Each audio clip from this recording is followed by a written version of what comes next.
there supernatural powers that can predict the future or influence events? Many who practice channeling, astrology, and tarot believe there are. Others have tried to offer proof. Among those who have claimed to have the power of the occult is Aleister Crowley. He believed that he could focus his mind and bend anyone to his will. One day in the 1920s, as he walked down a New York street, with his friend William Seabrook, he put his powers on display. Seabrook asked for a demonstration of this. So Crowley pointed to a gentleman who was walking down the street and said, "Watch this." And Crowley then began to mimic the walk and the step of that person. And then Crowley suddenly dropped to a crouch and stood up again. And the person he was mimicking slipped and fell on the sidewalk.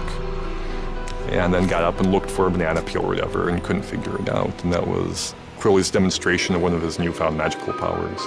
The story is legendary in occult circles, held as proof of a concept called action at a distance. Occultists in general believe that they can affect things far away, whether they can divine them and see them far away, or whether they can actually influence things far away. Magic is both an art and a science. Certain things cause certain effects to happen. At the same time, they have to be done with a certain intention and perhaps a certain flair in order to work. Was Crowley a master of 20th century occult magic, as some have claimed? His beliefs were nothing new. Crowley took his lead from the Egyptians, early occultists who believed that spells could heal the sick and make crops grow. Some things that seem supernatural can often become accepted fact.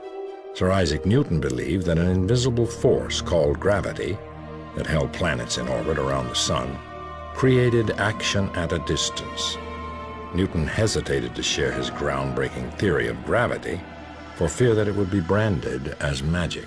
Science nowadays really is touching against ideas dealing with where magic and spirituality and religion intersect. And they're both ways of trying to find out about how the world works. The occult means secret or hidden, and its early masters were regarded as true magicians. But they were also the first scientists. Their discoveries in the occult arts of astrology and alchemy gave birth to modern scientific disciplines. You go back to ancient times, there was no science. So the magicians and the alchemists and the proto-mathematicians, they were doing science, but they were also doing literature and philosophy and cosmology and religion, and there was no sorting out of those things. Since the birth of what we would call modern science, science and the occult have sort of separated the paths. Many still view the occult with suspicion, but modern science is often working on the edge of the supernatural, trying to solve mysteries that confronted the first magicians. Serious physicists are contemplating time travel. Serious physicists are contemplating parallel universes. Serious physicists are trying to understand the 11 dimensions of string theory. And when you get into those realms, you start to look to myth and sort of magical thinking and almost surreal thinking as a way to even talk about those things. Were the early occult masters keepers of secrets that modern science is only beginning to rediscover? The trail of the occult begins in Egypt 5,000 years ago. Just before the rise of Egypt's great pharaohs, hieroglyphics or pictographs were invented. Egyptians used them to document their history and religion, and to practice complex systems of astronomy, astrology, and geometry. They believed their powerful knowledge came from the god Thoth. Thoth, or Tahuti, was the Egyptian god of magic. And more than just the god of magic, he was the god of writing, of astronomy, of mathematics and science. He invented language, he invented writing. Only priests with special training were allowed access to Thoth's sacred knowledge. Imhotep, builder of the first pyramid, was one of the chosen. Thoth was considered to be the one who gave us writing and numbers and the arts of self-cultivation through works of consciousness. Some people thought he was a person who was then deified through his accomplishments. Other people feel that this has been a mythical entity from the beginning. Legends held that a book of magic written by Thoth contained the secrets of the gods. The Book of Thoth was actually considered to be in the astral plane. Not a physical thing, but something that you had to actually travel in consciousness to arrive at. And so this is probably one of those very old incidences of channeling where an individual would get into a special state of mind, contact the Thoth energy wherever it was to be found, and then be tutored by this multilingual, multi-code kind of consciousness. If you were to describe the Book of Thoth, you could also, look at a building like the Pyramid or the Sphinx and say that the teachings contained therein are pages within the Book of Thoth. So all measurement, all words, all concepts are part of the Book of Thoth. But no Book of Thoth has ever been found. The god is said to have buried it beneath the Nile and protected its secrets with a deadly curse. Modern archaeologists eventually discovered that the Babylonians had created much of the knowledge Egyptians credited to Thoth. As early as 4000 BC, they were the first to measure planetary movements. They invented the abacus, the first sequential numeric system, and some of the earliest forms of astrology and astronomy. This information spread to Egypt and helped launch one of history's greatest cultures. And like the Egyptians, the Babylonians regarded their knowledge as divine. Every temple was an observatory. It was actually an astronomical site for watching the planets. The whole concept of divining means trying to understand the will of the gods. And in order to understand the will of the gods, you have to have something to read about them, something that you see they're doing. The Babylonians used one of the occult's oldest arts to understand their world, divination, or accessing the supernatural. The movements of the planets through the heavens used to be considered the footprints of the gods and goddesses. And when they would catch up with each other and have interactions, or one would go retrograde and then go forward again, these things were all understood to affect the world. It began in the Stone Age, when shamans invoked the spirits to ensure the success of the hunt.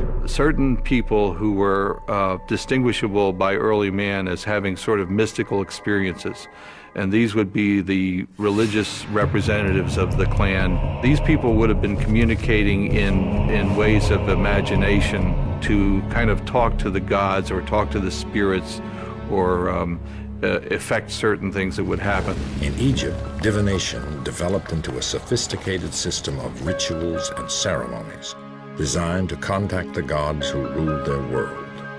Of course, you were trying to influence things like your success in business or the crops. The Egyptians used rituals, they used incantations, they used symbols to convey all of those things.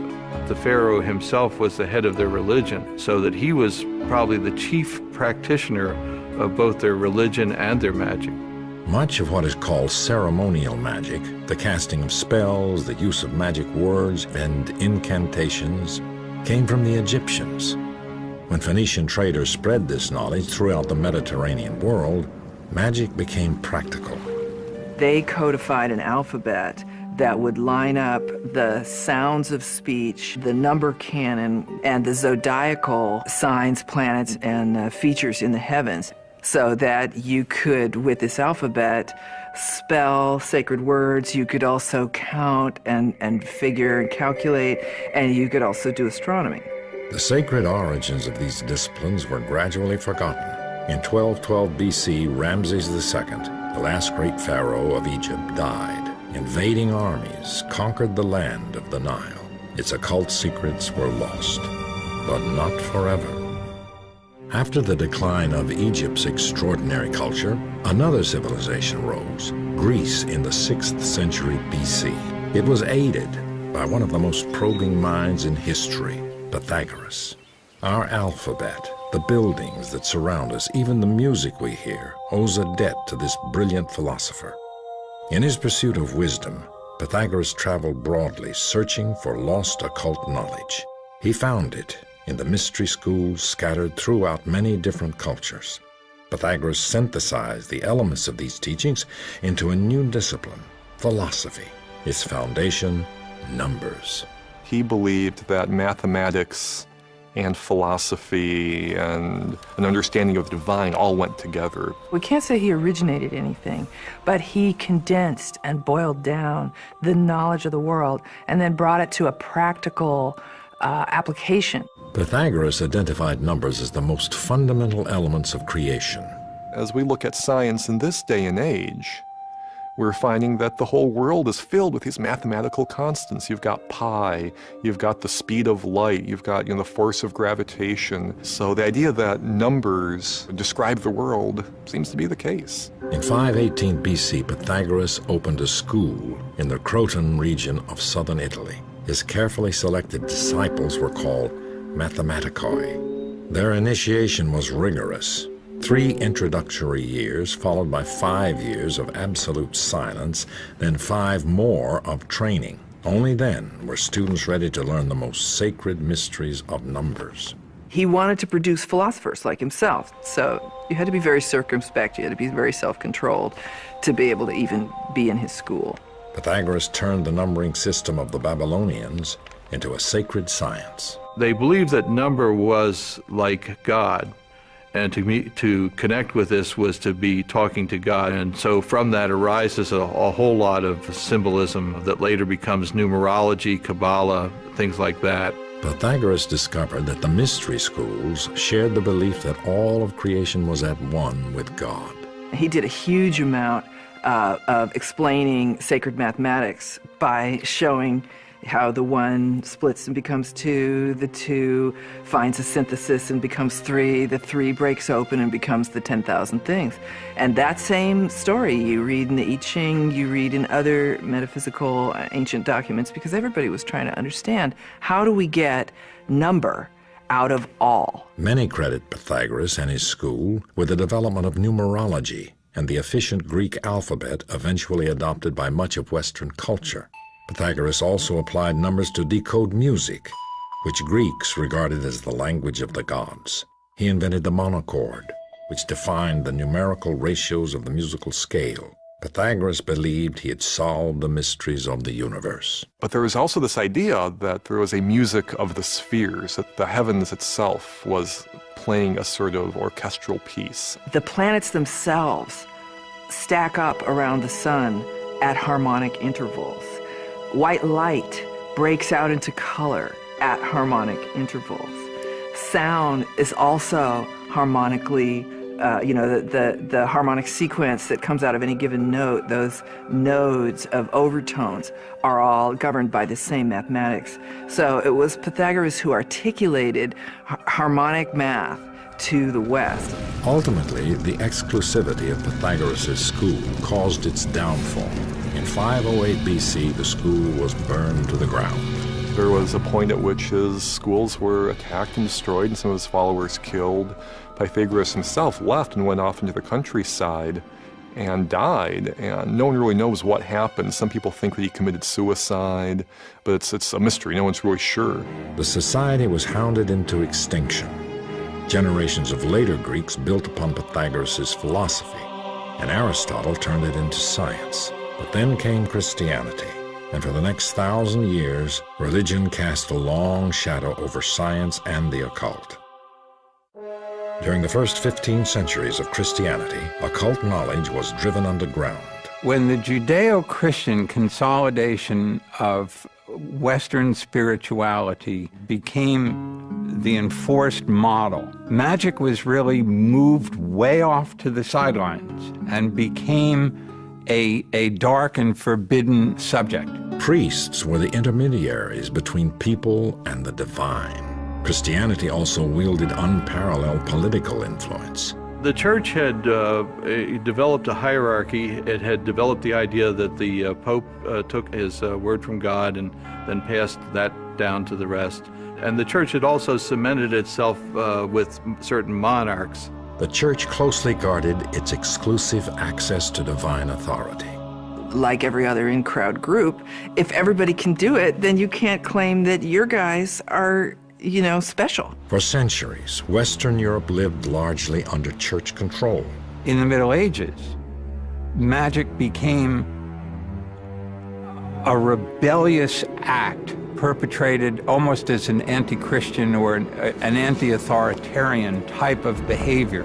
The church singled out occultists, condemning them because they believed that an individual could have direct access to God.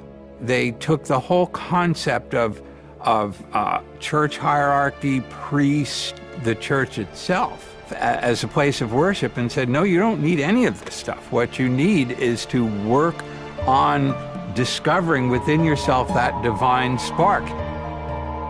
But in the 14th century, the occult would rise again.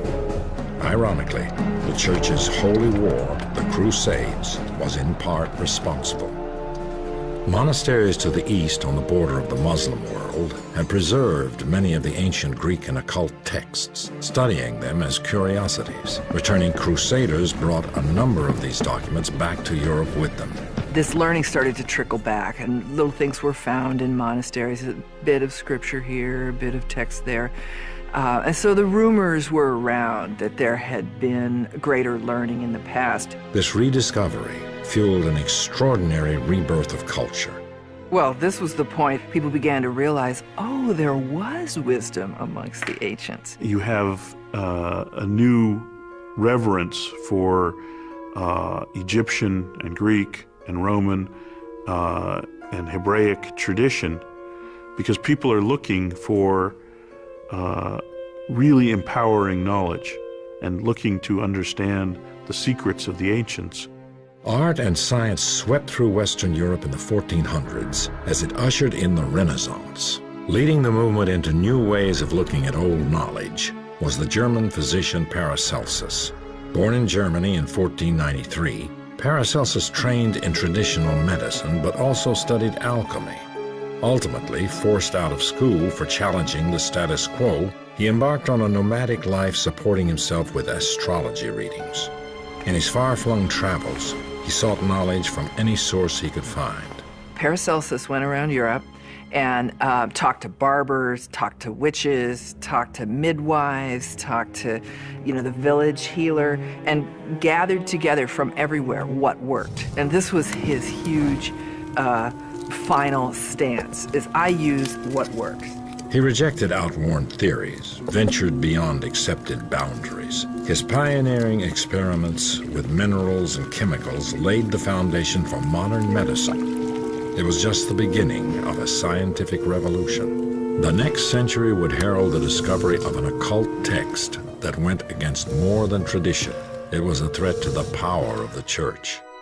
The Renaissance brought about a new spirit of learning, and academies sprung up throughout Europe. In the 15th century, Marsilio Ficino founded one of Italy's most progressive.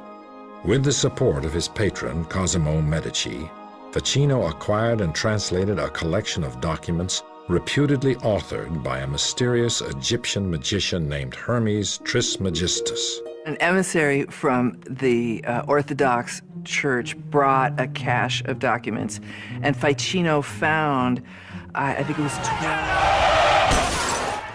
I'm a ref being chased out of town after the worst game of my career. You forget one down, and the whole stadium turns on you.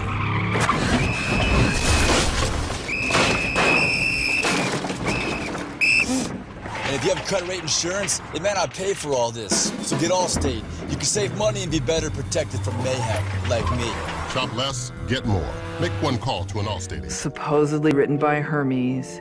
They weren't necessarily all written as one book, but they were gathered together once these translations were made. The documents, which became known as the Hermeticum, contained teachings from the early Christian era that had been lost for centuries. Their pedigree appeared to be impeccable. The name of their supposed author, the mysterious Hermes Trismegistus, was a combination of the Greek god Hermes and the Egyptian god Thoth, the two greatest gods of Greek and Egyptian magic.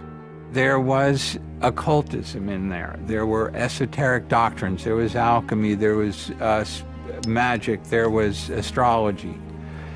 And Ficino and his school considered these documents to be extremely old, predating Plato, in fact, and having come from Egypt. Scholars would determine that the man Hermes Trismegistus never existed. What Ficino was translating was a compendium of Greek lore about how an individual could cultivate themselves and become enlightened. Raising of a given individual's consciousness until they are like the gods. The books were set up as a series of dialogues between the god Hermes and others who conveyed the secrets of the universe. One of the documents was a short piece called the Emerald Tablet, which became the Bible of Renaissance occultists. On this tablet, it was said, these are all legends, that there were 12 or 13 lines, and these lines started with "as above, so below." This was the great idea of the pattern of the universe, the pattern of the stars and the great universe is repeated as well on the earth. The Hermeticum restated the teaching of the early mystery schools, that human beings possessed a divine nature. So this is really the goal of Hermetic initiation and any other kind of initiation, would be to transcend our mortality and put us back into our ultimate state as spiritual peers. The Hermeticum dazzled Renaissance scholars, and occultism was reborn. Could the idea that human beings shared a direct link to God undermine the authority of the Church? The discovery of the Hermeticum during the Renaissance created a new generation of occultists. They sought to combine religion with science and magic, a dangerous undertaking in a society ruled by Christianity. John Dee would risk his life to study its teachings. John Dee was a giant. John Dee was the embodiment of the ideal of an enlightened being who had the spiritual understanding of his role and mission in life, and who was gifted with, superior intelligence. But like Pythagoras, he would pay a heavy price for daring to seek out the wisdom of the gods. The ultimate Renaissance man, Dee followed in the footsteps of Paracelsus, using experimentation to become a gifted scientist, an inventor, a mathematician, a brilliant cryptographer, and a pioneer in the field of navigation. But he was also an occultist, he was a sorcerer, he was an astrologer. He was, in fact, Queen Elizabeth's personal court astrologer. And in that sense, his interests were all very much in keeping with the thinking of the time. There wasn't a distinction made between magic and science, and he was pursuing an understanding of the world around him. When Queen Elizabeth rose to the throne of England in 1558, she installed Dee as court astrologer, but his influence reached far beyond his position. England's famous magician was also a spy for the Queen. He was involved with political intrigue. He was a trusted ally of the Queen, but he was also working behind the scenes throughout Europe to help to lower the power of the Church and to substitute Protestant power in its stead. With Dee's guidance, Queen Elizabeth officially legitimized the most significant occult science of the Renaissance, alchemy. Alchemists had two goals: to heal illness and to turn base metal into gold. They believed success could be achieved by finding the Philosopher's Stone, a mystical agent that would also produce a higher level of consciousness in the alchemist. That was really an approach to trying to understand the way the physical world works, and alchemy as a practice, was the forefather of modern chemistry. Alchemy had existed since the early Egyptians, but in the hands of the Renaissance scientists, it reached new heights. Everything that we know and do today in our modern science was developed by the alchemists. Laboratory techniques were part of the alchemical tradition. The observation of results, the scientific method is a child of alchemy. Alchemists were on the leading edge of science. They discovered phosphorus, zinc, the distillation of alcohol, the germ nature of diseases. They were the first to understand how blood circulates in the body. The Church viewed their unorthodox experiments and scientific breakthroughs with growing suspicion. we are speeding up what nature does. We're speeding up the rate at which the metals evolve. We're speeding up the rate at which medicines are combined and raise consciousness. And the church felt that you can't be speeding up God's creation without recourse to demons. Despite his work in alchemy, Dee's true occult passion lay in divination. He believed that he could apply scientific methods to communicate with supernatural beings. Dee's obsession with contacting the angels would have disastrous consequences. This art of manipulating objects like bones, tea leaves, and tarot cards had arrived from the Muslim East in the 14th century and become a popular method of fortune-telling. But Dee used a divination method known as scrying. Dee relied on looking into a crystal ball that would reflect back supernatural information. Scrying is a long-time-old technique, scrying into glasses, mirrors, bodies of water, anything that would have a reflective surface, and see if you could see not just the material things, but the spiritual things standing behind. These efforts were unsuccessful until one day a young man named Edward Kelly appeared at his door. Kelly seemed to have the talent to see into the shadow world. Their system involved Edward Kelly looking into a amethyst crystal and describing what he saw, and John Dee would then record these communications. Kelly began receiving messages from the angels. They spoke in a language he called Enochian, from the lost biblical book of Enoch. These transmissions are early examples of what New Age followers now call channeling. What Dee and Kelly brought forth was completely new. It was not based on tradition. He appeared to be speaking a new language. The Enochian language does appear to have a coherent vocabulary and syntax, and this doesn't seem like the sort of thing that Kelly, who was not a particularly educated or schooled person, could have just invented. He couldn't have faked something like that.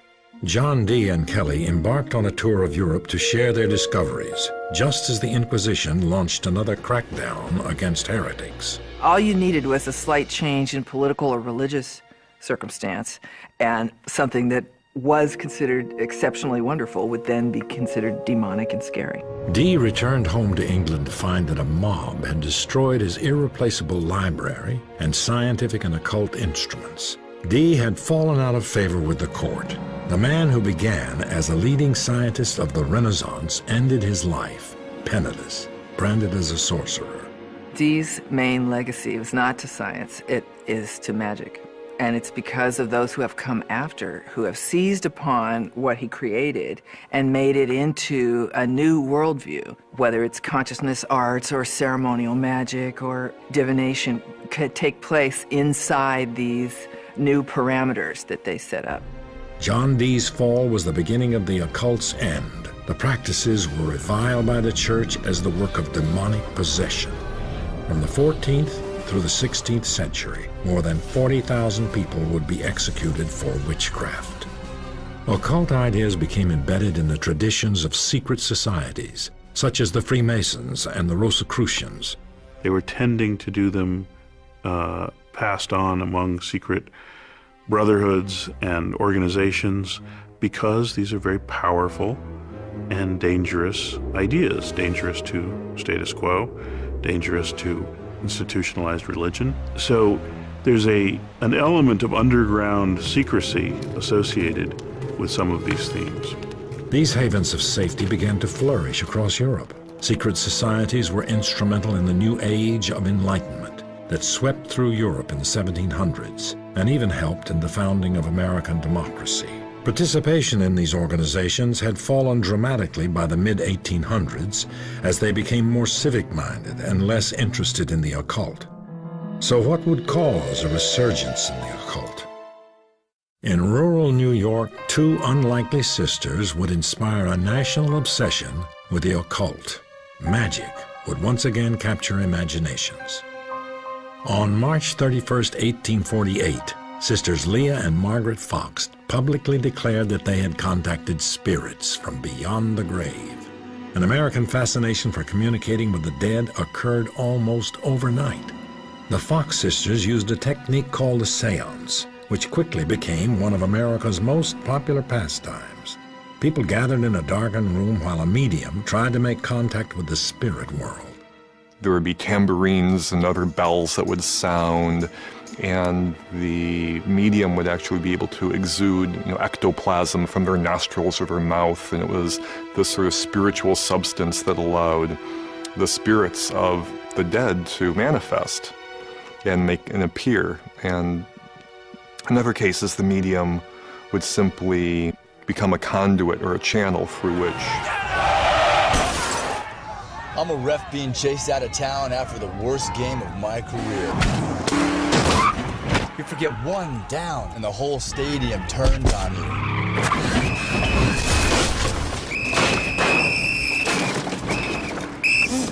And if you have credit rate insurance, it may not pay for all this. So get Allstate. You can save money and be better protected from mayhem, like me. Shop less, get more. Make one call to an Allstate agent. Many who practiced spiritualism believed it would lead to scientific proof of the existence and immortality of the soul. And they gained an iconic champion when the Russian-born Madame Blavatsky arrived in New York at the height of spiritualism's popularity. She soon became the self-proclaimed decoder of ancient occult secrets. She grew up in a wonderful occult library that her father had established. She could see the connections between different cultures, spiritual teachings, and she was attempting to correct the errors of Christianity by bringing in mysticism and spirituality from other cultures. Born in the Ukraine in 1831 to a lower-ranking nobleman, Blavatsky was married early, but she abandoned her husband to spend 10 years traveling the world. She claimed to have studied with mystical adepts in India and Tibet. The exotic cigar-smoking medium became a sensation in the occult circles. She just wouldn't accept limits. She was one of the most educated person anybody who met her had ever met. And they couldn't understand, how could this powerful intellect be in this female body, just chewing up the landscape and producing this tremendous inspiration? Blavatsky's seances were the talk of New York. Mysterious letters would appear, written by spiritual leaders she called the Great White Brotherhood.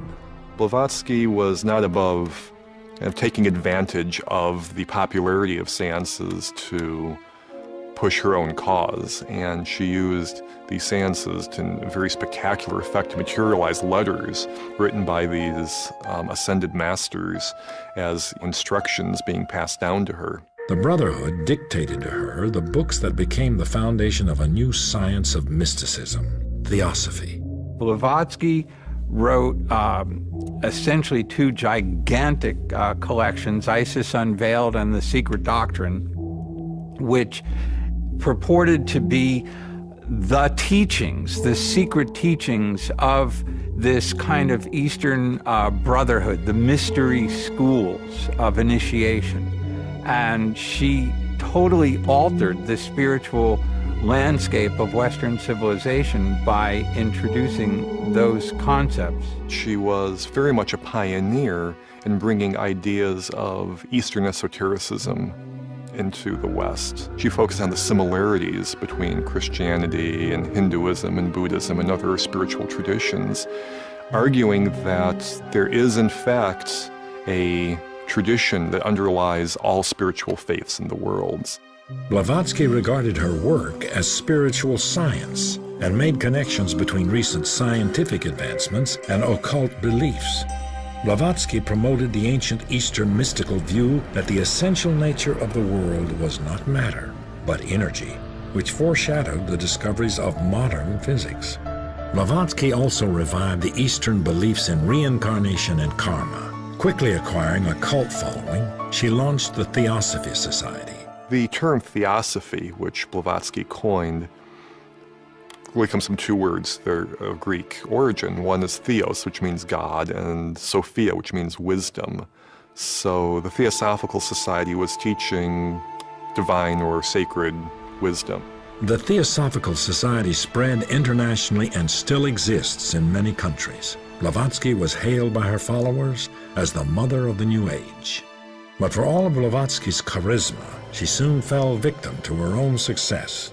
And at the time that she was becoming famous, this business of spiritualism and channeling, and especially seances where you'd call up your dead ancestors. That was going all over the Western world, and she felt like that was charlatanism. So she wanted to represent a model that stepped outside of that and spoke to the verities, the truths, the larger things.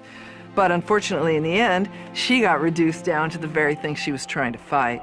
In 1885, Blavatsky was investigated by London's Society for Psychical Research. It concluded that her seances were rigged.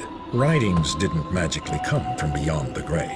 There was a spring-loaded device in the bedroom above her chamber that allowed someone to put a letter into this device and have it drop down between the floorboards and materialize in their hands. Though many devoted followers refused to abandon Theosophy, Blavatsky was now tainted with fraud. She died soon afterwards. Her followers established a new headquarters in India where Theosophy thrived. A young protege, Krishnamurti, was identified as a reincarnated master and groomed to lead the Theosophy Society into the 20th century. Blavatsky's synthesis of Eastern and Western spirituality broke new ground in occultism.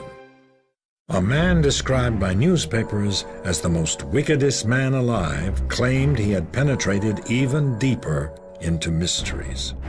Born in 1875, Aleister Crowley was raised in a strict religious household. His mother nicknamed him the Beast from the Book of Revelation. It was a title he embraced his entire life. He identified himself as the Antichrist, as the force that would take away this terrible Christian program which had so warped his childhood. Crowley began studying the occult as a member of the Golden Dawn. The Hermetic Order of the Golden Dawn was the secret society par excellence of the Victorian age in England. It brought together, again, the knowledge that was available at that point in time. So you had tarot, and you had Kabbalah, and you had John Dee's angelic magic and Rosicrucian traditions all being melded together under a single system. The Golden Dawn attracted many of the London intelligentsia. Crowley, though, ultimately broke away from the group. He would find his own system of belief after a trip to Egypt, where his wife received a mystical signal that told him to prepare himself for a message from the gods.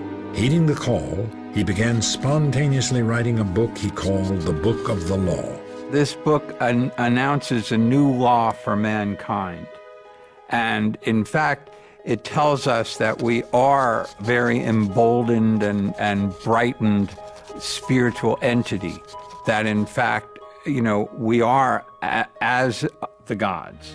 The Book of the Law was another synthesis of Eastern and Western spirituality. Crowley called his new system the Lema.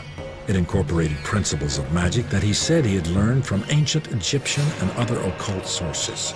He became a self-proclaimed master of action at a distance, focusing the power of his intention or will to create desired effects.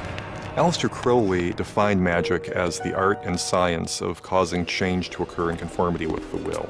And his whole approach is basically to empower the practitioner to make their intentions happen, to materialize what they want to have happen in the world. The Lema's fundamental law was, "Do what thou wilt shall be the whole of the law. Love is the law. Love under will." While this may have meant pursuing a higher path for some, for others, it excused every variety of deviant behavior. Some critics claim that Crowley himself was one of its worst offenders. Crowley was practicing sexuality as a spiritual path. He reduced a great deal of symbolic teachings to their essence, which is essentially the duality or the polarity between male and female. And he experimented greatly within that sphere to understand what mysteries were contained within the sexual act. Crowley went on to start his own secret society, the Ordo Templi Orientis, and wrote numerous books about meditation and ceremonial magic. He also helped reinterpret Tarot for the 20th century. The Tarot is a pictorial representation of occult teachings. It's a method of going within and contacting archetypal levels within oneself, spiritual levels, and entering meditative state in which intuition is heightened, and maybe even, where you can see certain patterns developing because you're in the right state of mind. While popularized by Italian noblemen in the 1300s as playing cards, some say tarot's origins date to ancient Egypt. Over time, they acquired occult significance. Crowley developed a deck of his own, called the Book of Thoth, based on the Egyptian magic he had studied. A popular divination tool today, tarot is said to reveal information about the seeker and the questions about his future. Everything that's related in one moment of time is all connected. So if two people come together around a question and they're manipulating an oracular tool like this, but if that manipulation is intended to serve the need and the feeling, then it will make a mirroring reflection of the energy that's produced between the two people. Crowley's writings, like Madame Blavatsky's, were heralded as forerunners of many New Age ideas. But despite his serious work in occultism, ultimately he became infamous for his use of drugs and decadent sexual behavior. As Hitler rose to power in the 1930s, Crowley's reputation was fatally damaged. He wrote pro-Nazi propaganda and was soon an outcast. After World War II, it was rumored that Hitler had used Crowley's and Madame Blavatsky's writings to help him create his theory of a master race. I don't think there's any evidence that Hitler read the works of Aleister Crowley per se. It's definitely known that Hitler and members of his regime had a very keen interest in the occult, and they adopted the trappings of occult symbolism. Ill and addicted to opium, Crowley spent his final days in a boarding house and died in 1947. Like other occultists before him, Crowley attempted to learn the secrets of the gods, only to be discredited and condemned by society. I think that in the cases of these great thinkers in history that we see ultimately being persecuted for their beliefs, what's happening there is that these people are very forward-thinking and they challenge our preconceptions. They make people uncomfortable. From that level of discomfort and that level of fear and that threat that thinking has to people's power base, that leads societies and governments and other institutions to act against people who speak out in that way. Once again, occultism seemed to disappear. It would take the drugs, rebellion, and social upheaval of the 1960s to usher in its next revival. Occult practices languished on the fringes of society for most of the 20th century, but they resurfaced during the hippie movement of the 60s. Popular gurus like the Maharishi and Timothy Leary promoted altered states of consciousness that could lead to higher levels of self-awareness. Individualism became the goal of millions of young people who rejected traditional religion to find their own direct route to God. By the 1980s, New Age ideas had become mainstream. Madame Blavatsky's writings became pivotal in reinterpreting occultism for modern audiences, and even Aleister Crowley's reputation was somewhat restored. There was this boom in occult interest that resulted in Crowley being almost a pop culture icon. The Beatles put Aleister Crowley on the cover of Sgt. Pepper. You have musicians like David Bowie and Jimmy Page becoming very interested in Crowley. He experienced a renaissance, as it were, in the 60s and 70s and has been a very popular figure ever since. Occult belief systems are now embraced by millions of New Age followers who pick and choose from their wide array of concepts to fashion their own individual brand of spirituality. Yet the occult is still often regarded with suspicion. Many of those who practice occultism describe it as a modern mystical quest. The mystical quest is the process by which a limited, time-space-bound human being can transcend their background and history and come into this divinized or macrocosmic consciousness. And that is the process of becoming immortal. Leaving this physical flesh behind and being successively identified with larger and larger realms of reality. The holistic philosophy of New Age beliefs continues to grow in popularity. We're surrounded by material wealth and technology, and we feel like we've lost something. We've lost that connectedness. We've lost the understanding of our human roots. And a lot of the interest in New Age ideas and a lot of the look back to ancient ideas stems from that desire to reconnect with that history and to make us feel more whole, more spiritual, more connected, more aware of the passion and meaning of life around us. But what began as occult magic has informed the world of science. There were attempts, legitimate attempts, to try to understand the way the world works. And there would not be astronomy today if it had not been for the ancient astrologers who studied the heavens. There would not be chemistry today if it weren't for the alchemists who did their thing as well. Some of the secrets that they thought they were working on were the secret of eternal life, the secret of being able to be without disease, then the great secrets of transformation, let's say of lead into gold, but that's like not the only one. Maybe one of the transformations is the human being into a godlike thing.